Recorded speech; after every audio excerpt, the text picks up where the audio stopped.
All right, welcome to my new podcast. This is the Creative Commerce Podcast. I'm your host, Jeffrey Scott. This podcast is just hopefully going to be a weekly or every other week thing, just talking about photography, videography, freelancing, business, just anything creative and any other business ventures. My official show description says that this is sort of like a blend of photography, videography, business insights, just empowering creative entrepreneurs to thrive. We're hopefully going to have some guests to share insights on their business or freelancing stuff, just trying to provide valuable content, just creating the knowledge, confidence, and giving you the tools to succeed in your craft as business creatives. So every one of these podcasts, I'm going to have different segments. It's just going to be pretty casual, nothing like too scripted. I just got some notes on an old iPad here. And we're just going to talk about some new gear coming out, something inspirational that I call Inspiration Insight, hopefully challenging you to go out and create something, just giving an idea of something to just go out and do.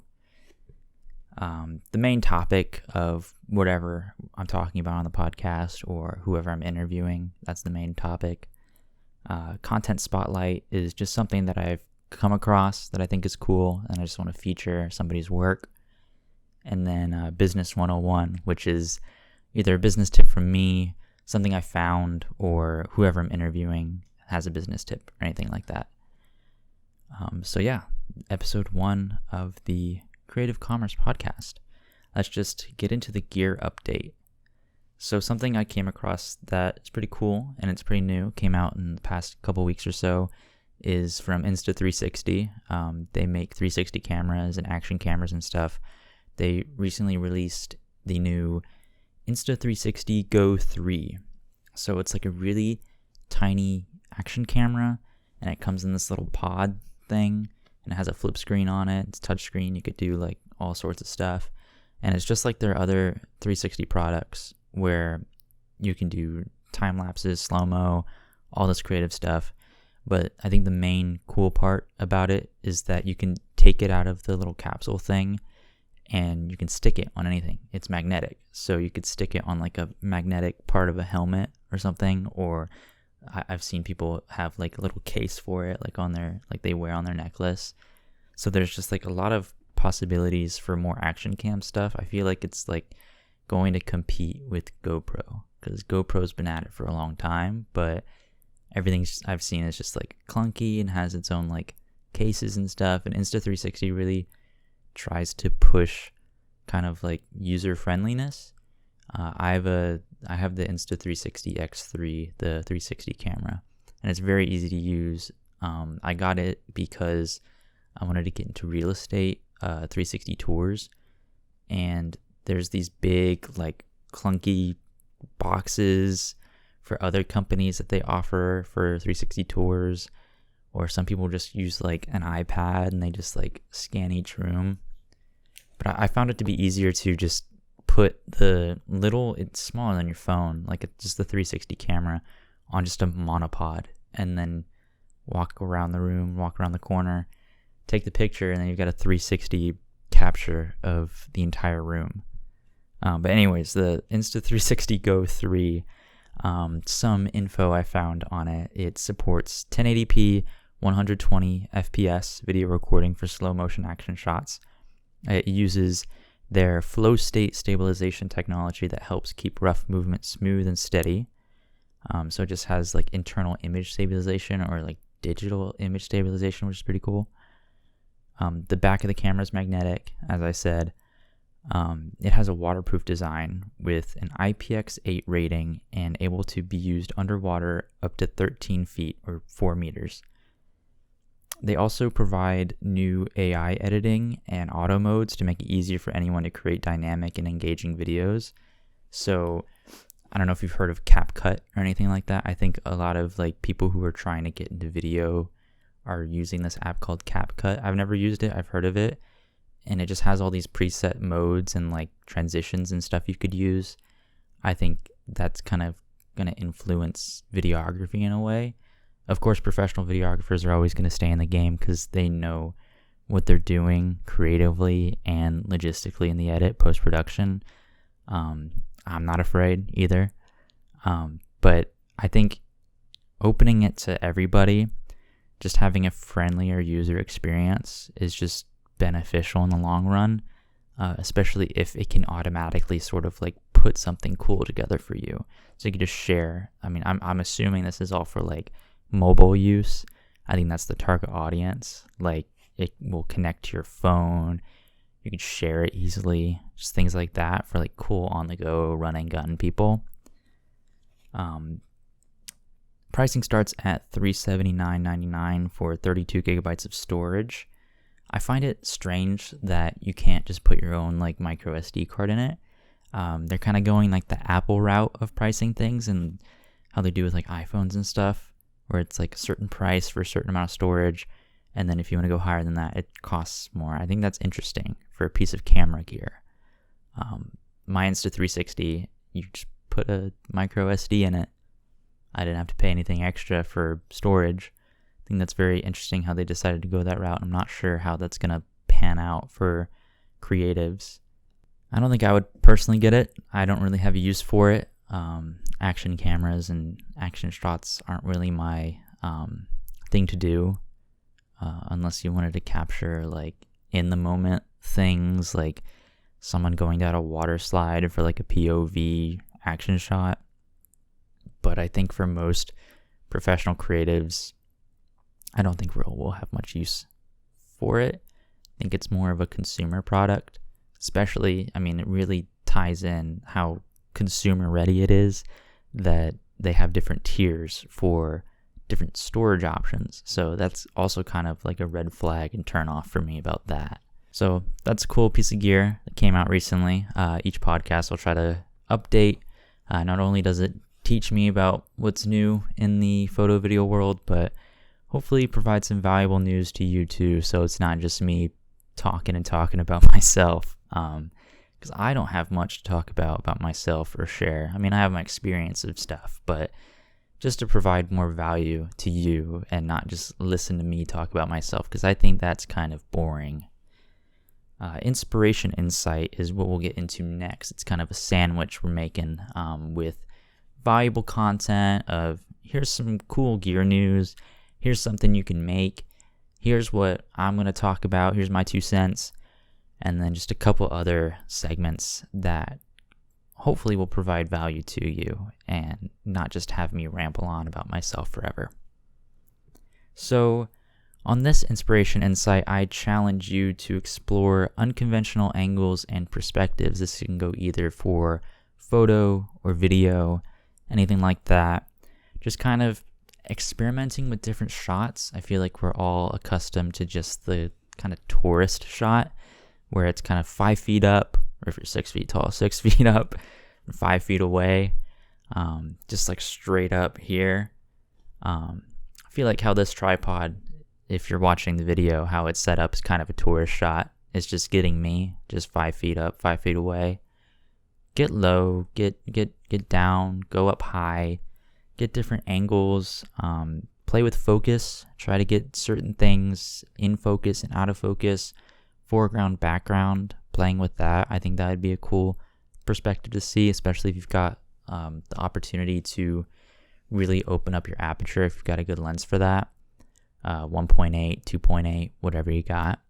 I think that would be a pretty cool idea. Have different things in the foreground, background, and just kind of layering your shots. I think just having more detail and more thought put into it instead of just kind of capturing something for the sake of capturing something, it tells more of a story. I think with us creatives, we need to tell more of a story and kind of focus on, okay, what's the purpose of this shot? What am I trying to tell? Instead of just getting something cool for the sake of like a blurry background. I think there's more that we could do and more that we could provide value for. I think from just like breaking away from the norm of like the tourist shot, The tourist shot is basically just like anybody would do that with their phone or like mobile device of capturing anything. So just breaking away from that norm, you'll just create visually intriguing content that engages your audience better. And it just goes for any type of content, not even just for this challenge of just trying to create something. It goes for anything. Real estate, weddings, especially weddings. You want to capture things really heartfelt and close and emotional. I think there's a lot of ways you can play with that, with different framings and compositions, like getting up close to like them kissing or showing like the rings on their fingers, or just anything personal that tells the story better. I think that would be a more valuable shot to take away from just not just shooting like 5 feet away and boring. Just think about it a bit more. That's my tip. The main topic I wanted to get into was how to get started. Just getting started in the freelancing photo and video world. Even if you're considering it or if you're already in it, I think we all think about this, and even if you're already in it, just how you could get more from it. I think it's something that we all think about. If you're debating on getting into it, you're gonna have the same feeling even when you get into it, because your next question will be, how could I get more clients, or how can I have clients coming back to me? And I think that's the problem that a lot of us have, and I do too, unless you have good retainers with clients and good relationships. But for now, I'm just focusing on how do we get started first. So you need to pick a good skill, whether that's photography or videography. I do both, so offering both mediums is a good way to get out there. A lot of the time, some people just want photos or just a video, and it's a good upselling point to have both, so you can kind of offer both services and you get to charge more too. So I think having that under your tool belt of having both skills is good in the long run. But I think if you were to get started now, just choose one. They both relate to each other a lot. I think in the beginning when I first started, I just started with video for the most part. I didn't really get much into photography, but a lot of my clients were wanting photos too. So like for events or parties, I was like doing the video and stuff. But sometimes, of course, anybody wants pictures. So just grouping that in there, doing both at the same time is kind of stressful and hard when you're a one-man band going solo at a shoot. But if you can do both, then that's kind of the bread and butter with the creative space, if you can do both. But anyways, just put in the practice of creating content. If you're not creating, then you're not going to get any good. If you just consume more than what you produce, that's just kind of not the way to go. Just create a good portfolio together, even if you got to do spec work. If you don't know what spec work is, it's like, you're just getting started, so you wouldn't get a deal with like Nike or whoever, but you can go out and buy Nike product and get a talent and have them wear it and make a fake ad, or, well, it's not fake because you're actually making the ad, but make an ad for Nike, but of course they're not paying you, or they don't even know that you're making it, but something that you could show for whatever particular work that you're wanting to attract. So if you want to attract like real estate agents, you could always go find a real estate agent and offer them something for free just because you're getting into it. Put something together, put your all into that, and then just show for it. Just put in the work to put something good together. It's always a good way to just push content, create content, show for what you do, and keep being proactive on it. And that's actually what inspired me to make this podcast. I realized if I want to be influential in the creative space, because in the future I want to open my own studio, my photo video studio. If I want to be influential in the creative space, I should be creating content. I think there shouldn't be any excuse for me to not be making content. And that kind of hit me really hard because I'm thinking, geez, I want to like get more clients, be more influential in the space, like have a following. So why aren't you making content? So that's kind of why I'm going head first into this. Bought my nice equipment for this. Hopefully it's a good investment that'll pay out. If not, it's good to have this equipment anyway, in my studio that I want to make. I mean, different topic for a different show, but I'm hoping to have different like creative spaces for people to use. Like, of course, have like a white infinity wall, psych and stuff, but have like maybe like an editing room that people can come and edit in, even like podcasting room. So hopefully maybe use this equipment in there, return on investment on that for me buying it early. But that's the overall idea of what I basically want to do with it, just to create like a creative space for people to come together as a community and use and just create cool stuff out of it. But yeah, enough of my studio. Speaking of good gear, getting the best gear isn't always like what you specifically need to do. It's not always about the gear. It's about how you use it. So I would just get like a good camera that could at least do like 1080p, 60 FPS.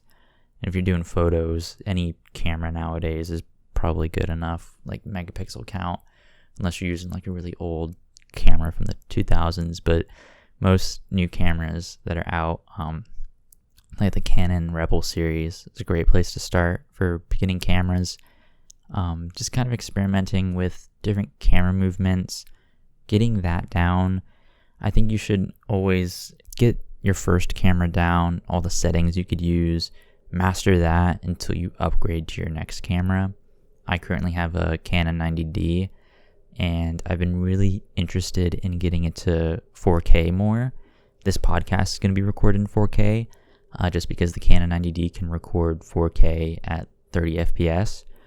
But I've really been wanting to get into 4K cinematic content, so I would at least need like 4K 60 FPS. And cameras at that resolution right now aren't very like affordable, I guess, to first start getting into. But I've been looking at the Canon R7. I think I'm going to get that really soon, just to hopefully upgrade my quality. I think double shooting with my Canon 90D and the mirrorless R7 would be a good combo. Both take phenomenal pictures, but the video aspect is also what I'm wanting to invest in, and I think it would work out for me long term, just to kind of like upgrade that content, give it a new look, of course with a better quality. But of course, if you're just starting out, Canon Rebel series, my first camera was the R, no, not the R, that's what I want, the T7i, I think that's what it was, the Rebel T7i. Good camera. I think there's like the SL2, the SL series, stuff like that. Cheap $400, $600 cameras you can get nowadays that can do 1080, 60, and megapixel count is good. You don't have to worry about that on the photo side. I feel like if a camera can do good video, you never really have to worry about the photo part of it. It just comes hand in hand. Just like what I was talking about earlier, if you wanted to get into both, it's good to just pick one, because you'll already have everything you need to get into the next skill. So it's just going to be like an easy transition for you, no matter what it is. I guess getting started with clients, I would try to use the free to fee model. I think I heard this from Full-Time Filmmaker with Parker Walbeck and that team. I feel like if you're getting into filmmaking, you've like probably come across them and their course and stuff. I never bought their course, way too expensive. I've heard like a mix of reviews. I have like a weird stigma with online courses. I don't think it's worth it. I think you just can get everything from YouTube and just teach yourself through time. I feel like I know probably more than half of the things that he probably offers in that course. But anyways, getting on a tangent, I've learned from their YouTube that the free to fee model is a good place to start, by just offering potential clients like, hey, I'm getting into this, let me just do this for you for free, like create a free promo. And if they want to pay you, cool, they can pay you. Like, even if they like it, you can be like, oh, if you don't like it, it's free on me, but if you do like it, it'd be appreciated if you pay. You can kind of transition to that kind of zone of free to fee. Then once you've got some good work under your belt with a good portfolio, I think then you could break down your prices good, show your work off, associate add-ons and extras with that, just so you can get like good money coming in, starting from nothing to finally getting paid. All right, I think that's it for the main topic of this, of just getting started. If you have any questions, feel free to reach out. This is my first episode, so I may not be as organized in the head or, reading off this. So it's going to take some practice presenting and podcasting. I'm trying to keep this lighthearted and casual, not like I'm talking to the camera. Here's how you get rich in 10 steps, like one of those like YouTube tutorial, no, not like that. I want to keep it conversational. That's the word, conversational. So going from the main topic to the content spotlight, what I want to feature is a creator that I've been following for a while that inspires me a lot, especially with the whole studio idea I have. He has a great studio out in Utah, and his aesthetic and how he puts things together is great. His name is Landon, by the way. He is based in Lehi, Utah. Also was a part of the full-time filmmaker crew with Parker Walbeck and Jake Weisler and them. I'm not a full-time filmmaker fanboy. I've never bought any of their stuff, but they put out valuable stuff. So if you're looking for a good place to start and get valuable info, they put out full-time filmmaker. They put out a lot of valuable free YouTube tutorials on YouTube for free. So I learned a lot from them, but also putting in the practice. So that's how I avoided their $1,000 charge to basically learn what I know now. But anyways, Landon, I just always thought of how it was cool how he just like blended the real world with his editing on this specific piece of content that I'm going to play on the video right now. If you're just listening, it's basically, he kind of started like a mini trend, which I thought was pretty cool. It's also like a good opportunity to show off your like desk setup or editing setup. It's basically like what it looks like in the day, and then like he reaches up and like presses a button, kind of like the Apple like dark mode button, and it changes to like his editing setup at night and stuff. And so I thought that was pretty cool how it kind of like blends both the editing part of content creation and then like the real world of like what his setup looks like and how he operates, so just kind of blending the two together. My setup isn't that cool. It's just on a desk, 2 monitors. I don't even know if I would want to do a setup tour. This setup is actually pretty cool. I did this recently. I painted the wall, got the new furniture, have all my equipment laid out. So this wall of my room is something that I'm proud of to show off enough on camera. So very happy with how it came out. Just a nice storage shelf for all my camera gear, and then the plants always help. The plants always make things look good with the green. But anyways, back to Landon and his piece of content that I wanted to spotlight. I just scrolling through other people that jumped on this trend. I just saw many people do this with their setup, and I just thought it was pretty cool that he started a mini trend with it. It wasn't expected at all. I like saw him post, and he's like, I did not expect for this to like kind of blow up in a way with like it being a mini trend. But yeah, I'll probably like talk about his studio and then the stuff that I want to do with my studio in the future, because he definitely like inspired me to go for it, knowing that it's like a fulfilling business model, I guess. He just has a huge like warehouse and like has creatives come in and use it for like all kinds of shoots, photo and video. So I thought that was pretty cool and definitely something that I would want to get into as well. Now, for the last segment of this podcast, I want to get into what I call Business 101. So let's get down to business. I wanted to highlight how it's very important to master the art of negotiation. I think that's a very key part of business in any business, actually, outside of creative businesses. Just mastering your ability to just effectively take charge in what you do instead of just saying yes to everything, although that is a good season to get into if you're just getting started, just by saying yes to everything you do. It's also okay to say no to things, things that don't look very attractive to get into, things that don't really benefit you. You can say no, even if you're a seasoned creative, or you're just first getting into it. Saying no is okay, but just kind of negotiating in a way where it benefits both parties, and it's not just you kind of ripping off the client. Just where it benefits mutually. You wanna have a good relationship with your client at the end of the day. You don't want to rip them off. It's very important to approach negotiations with confidence and just a clear understanding of your own value. If you don't understand your own value, then you won't have a good ground to state your case.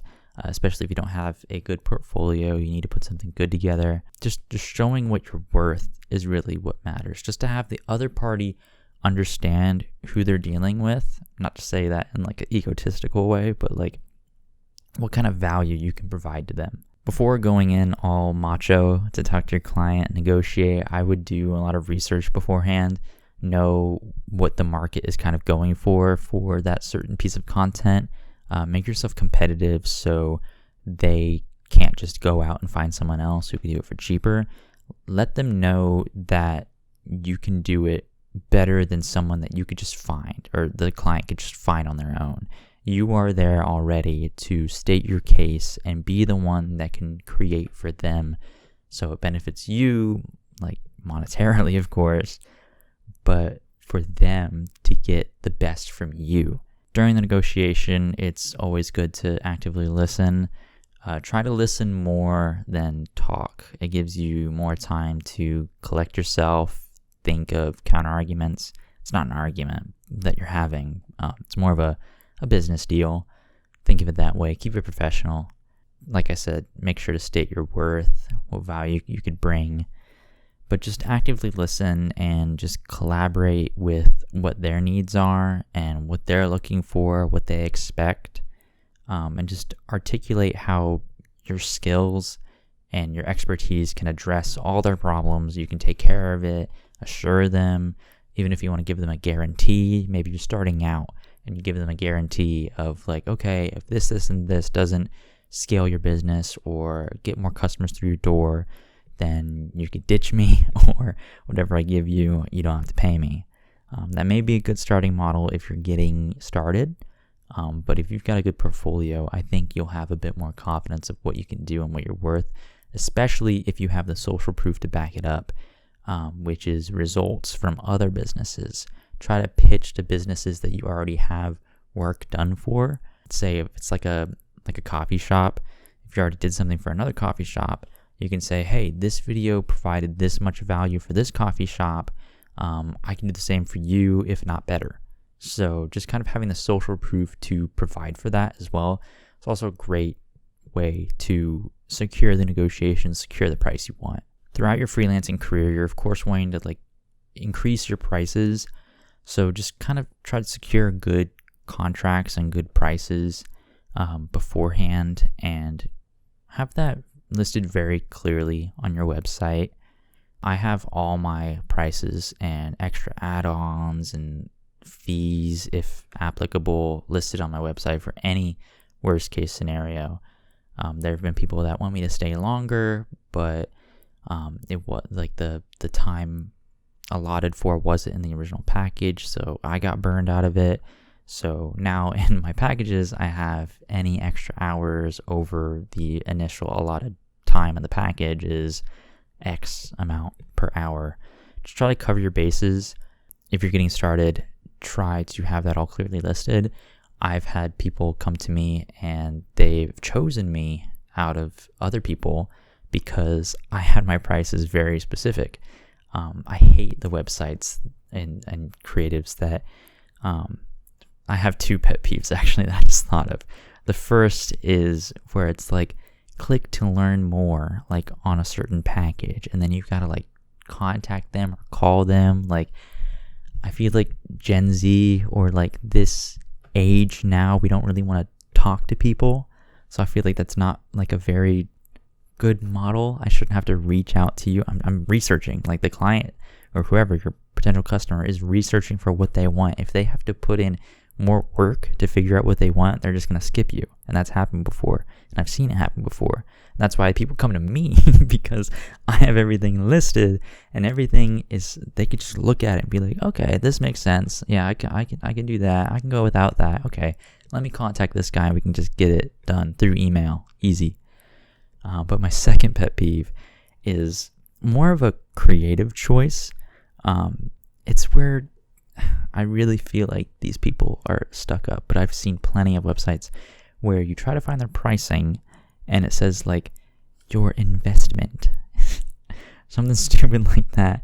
It's like, this is your investment. Here are different investment options. It's so stupid. I hate that. You're not an investment. You are a freelance creative art guy providing a service for somebody else. You are not financially accounting or whatever. You're not setting up a 401k.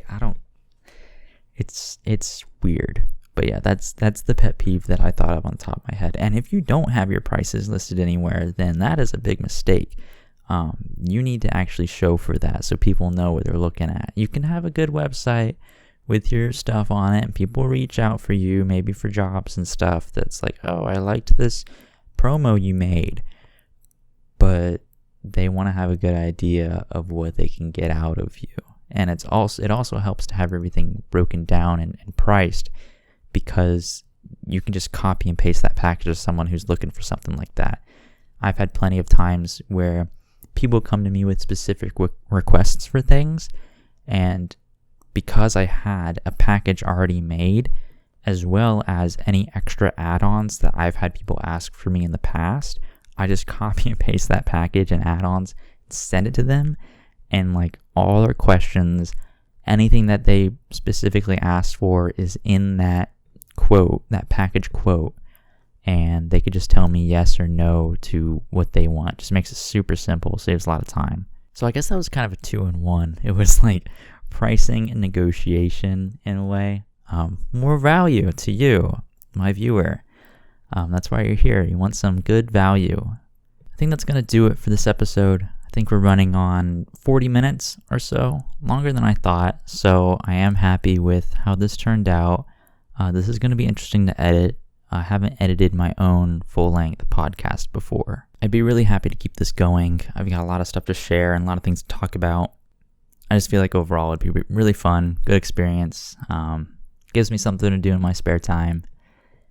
Any of you who know me personally in real life, surprised you made it this far. But if you want to come on and talk about something, I feel like most of the people I know are creatives. So if you're that person, then feel free to DM me and ask to come on, because I would love to have people other than me talk all day on this.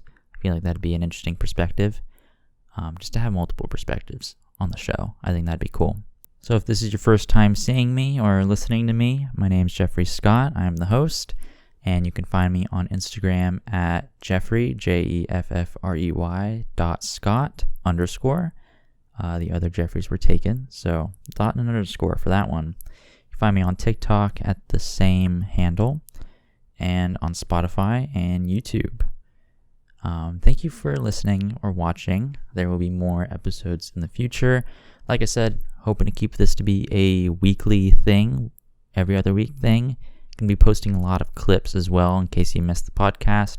Got some valuable clips and content that I'll be posting on my Instagram as reels. So can't wait to do all that.